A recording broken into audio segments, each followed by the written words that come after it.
বাড়ির কাছে যেতেই কানে আসে খটখট শব্দ, কাপড় বোনা হচ্ছে তাতে।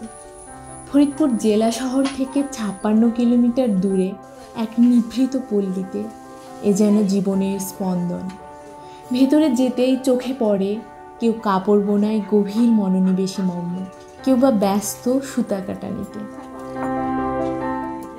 ফরিদপুরের আলফাডাঙ্গার টগরবন্দ ইউনিয়নের চাপুলিয়া গ্রামে এই তাঁতের কারখানা। গ্রামেরই সন্তান মোস্তফার নিপুণ হাতে তৈরি হচ্ছে নজরকাড়া জামদানি শাড়ি। মোস্তফা এক সময় তাঁত শ্রমিক হিসেবে কাজ করতেন নারায়ণগঞ্জের রূপগঞ্জে, সেখানকার জামদানি পল্লীতে।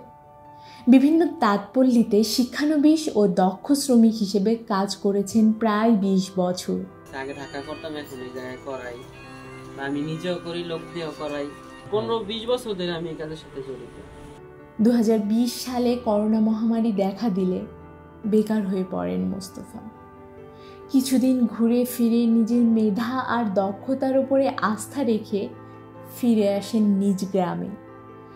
তারপর বাড়িতে একটি তাঁত বসিয়ে স্ত্রী লিপি সুলতানাকে নিয়ে শুরু করেন জামদানি শাড়ি বোনা। দুজনের পরিশ্রম আর একাগ্রতার ফল পেতে শুরু করেন মোস্তফা। একটি তাঁত থেকে মাত্র 4 বছরে বসেছে 6টি তাঁত। কর্মসংস্থান হয় স্থানীয় নারী ও বেকার যুবক সহ 12 জনের। ব্যবসায়িক কাজে প্রায় বাইরে যেতে হয় মোস্তফাকে। দক্ষ হয়ে ওঠা স্ত্রী লিপি সুলতানা তখন দেখভাল করেন পুরো কারখানা। না, আমার আগে প্রশিক্ষণ ছিল না, এখানে আমি এসে কাজ শিখছি, আমার হাজবেন্ড আমাকে কাজ শিখিয়েছে। প্রথম দিকে মোস্তফা নিজেই প্রশিক্ষণ দেন তার কারখানার শ্রমিকদের। পদ্মা সেতু চালু হওয়ার পর রূপগঞ্জ থেকে অভিজ্ঞ ও দক্ষ তাঁতি এনে তার কারখানার শ্রমিক সহ এলাকার যুবকদের প্রশিক্ষণের ব্যবস্থা করেন। মোস্তফার নতুন নতুন উদ্যোগ প্রশংসা কুড়ায় সবার। এলাকার বেকার যুবক যুবতীদের কর্মসংস্থানের নিশ্চিত ব্যবস্থা করতে চান মোস্তফা। এ লক্ষ্যে সম্পূর্ণ বিনা খরচে প্রশিক্ষণ দিচ্ছেন আগ্রহীদের।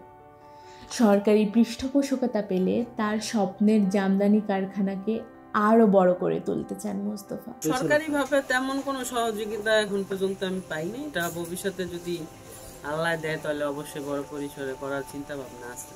বর্তমানে 6টি তাঁতে প্রতি মাসে বোনা যায় 20 থেকে 25টি জামদানি শাড়ি।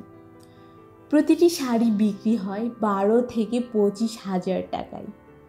সুতা কারিগরদের বেতন আনুষঙ্গিক মিলিয়ে তার প্রতি মাসে খরচ 2.5 লক্ষ টাকা। লাভ থাকে প্রায় 50 থেকে 60 হাজার টাকা। তাঁতের কারখানা ও প্রশিক্ষণের মাধ্যমে এলাকার বেকারত্ব ঘোচানোর সফল উদ্যোক্তা মোস্তফার কার্যক্রম সবার নজর কেড়েছে। অনেকেই তাঁত শিল্পে আত্মনিয়োগ করে মোস্তফার মতো স্বাবলম্বী হতে চাইছেন। আলহামদুলিল্লাহ, কাজটাও ভালো। যদি কেউ কাজ করার ইচ্ছা থাকে আসলে আমরা শেখাতে পারি, কিংবা পাশাপাশি সবাই আমরা কাজ করতে পারি।